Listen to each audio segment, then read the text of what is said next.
Welcome to employees pensions news. Friends, ఇప్పుడే అందిన వార్త. ఈపీఎఫ్ఓ పెన్షనర్ల మహాధర్ణ, డిమాండ్లు ఇవే. పూర్తి వివరాలు వీడియోలో తెలుసుకుందాం. వీడియోని మాత్రం ఎక్కడ స్కిప్ చేయకుండా కంప్లీట్గా చూడండి.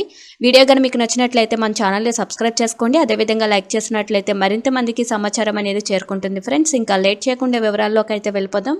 పాత పెన్షన్ పథకం పునరుద్ధరణ కోసం అలుపెరగని పోరాటం చేస్తామని all India new pension scheme employees federation జాతీయ ప్రధాన కార్యదర్శి మచినా రఘునందన్ స్పష్టం చేశారు.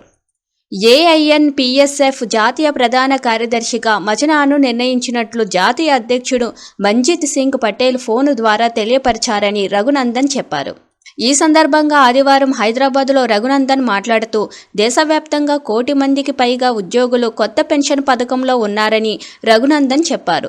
2004 సెప్టెంబర్ 1 నుంచి ఉమ్మడి ఆంధ్రప్రదేశ్లో భాగస్వామ్య పెన్షన్ పథకం అమలు ప్రారంభమైందని, ఉద్యోగం అంటేనే ఒక సామాజిక భద్రత కాగా సిపిఎస్లో ఉన్న ఉద్యోగికి ఆర్థిక భద్రతతో పాటు సామాజిక భద్రత కూడా ఉండదని రఘునందన్ ఆవేదన వ్యక్తం చేశారు.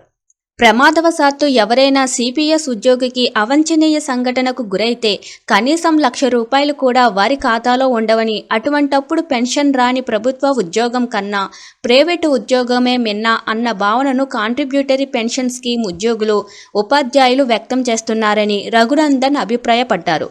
వచ్చే నెల ఉత్తరప్రదేశ్లో జరిగే జోనల్ సమావేశానికి తనను ఆహ్వానించారని మచినా తెలిపారు.